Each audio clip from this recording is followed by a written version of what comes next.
क्या आप जानते हैं जिस राजपूत शब्द को आज शान, तलवार और राजाओं से जोड़ा जाता है, वो शब्द हजारों साल पुराना नहीं है। तो फिर सवाल यह है, राजपूत शब्द आखिर आया कहां से? इतिहास की किताबें कहती हैं राजपूत हमेशा से शासक थे। लेकिन अगर मैं कहूं कि राजपूत शब्द एक पहचान नहीं, एक प्रक्रिया था, और इस प्रक्रिया में कई पुराने समुदायों की असली पहचान धीरे धीरे मिटा दी गई। आज हम जिनको राजपूत कहते हैं, क्या वो हमेशा राजपूत ही थे, या फिर समय, सत्ता और युद्धों ने नए नाम गढ़ दिए? इतिहास के कुछ रिकॉर्ड कहते हैं राजपूत शब्द गुप्त काल के बाद तेजी से फैलता है।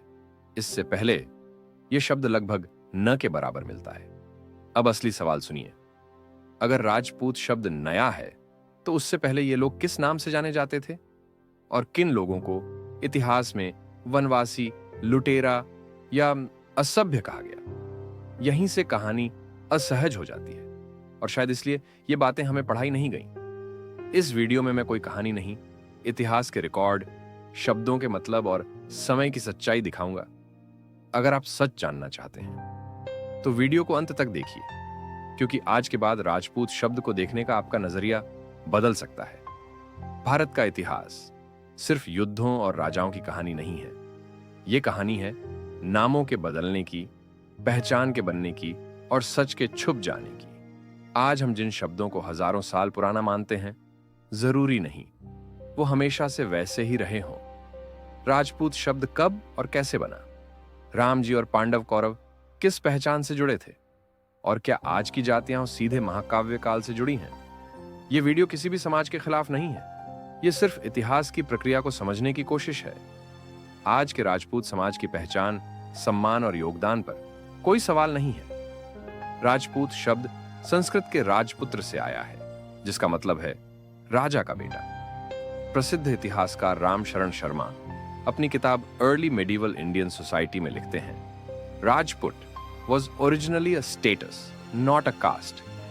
यानी राजपूत शुरुआत में कोई जन्म से बनी जाति नहीं थी, बल्कि सत्ता और शासन से जुड़ी एक पहचान थी। रामायण और महाभारत में राजपूत 2 बजे से 3:10 तक। अब एक बहुत जरूरी सवाल, क्या रामायण, महाभारत या वेदों में राजपूत शब्द मिलता है?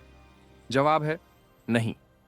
इतिहासकार रोमिला थापर लिखती हैं, the term Rajput does not appear in early Sanskrit literature। इसका मतलब यह नहीं कि उस समय राजा नहीं थे, बल्कि ये कि राजपूत नाम की पहचान उस समय बनी ही नहीं थी। तो राम जी कौन थे? रामायण के अनुसार राम जी इक्ष्वाकु वंश से थे। वे सूर्यवंशी क्षत्रिय थे। क्षत्रिय उस समय एक वर्ण था, जबकि राजपूत बाद में बनी एक सामाजिक पहचान है। इसलिए इतिहास की भाषा में राम जी को क्षत्रिय कहना सही है, और आज का राजपूत समाज उन्हें अपना आदर्श मानता है। यह सम्मान की बात है। महाभारत काल में समाज की पहचान होती थी वंश से और वर्ण से। पांडव और कौरव कुरु वंश के थे, भरत वंश परंपरा से जुड़े थे और थे क्षत्रिय। राजपूत शब्द उस समय मौजूद नहीं था, इसलिए उन्हें आज की जातियों में बांटना इतिहास की भाषा में सही नहीं। राजपूत पहचान कब बनी? इतिहासकार बताते हैं, 6ठी से 12वीं सदी के बीच जब गुप्त साम्राज्य टूटा, छोटे राज्य बने और युद्ध बढ़े जोर, तब जो भी सत्ता में आया, जमीन और सेना रखी, वो खुद को क्षत्रिय या राजपूत कहने लगा। सतीश चंद्र लिखते हैं, many ruling clans acquired Rajput status over time. Parmar, Chauhan, Solanki, Pratihar कहा गया ये आग से पैदा हुए।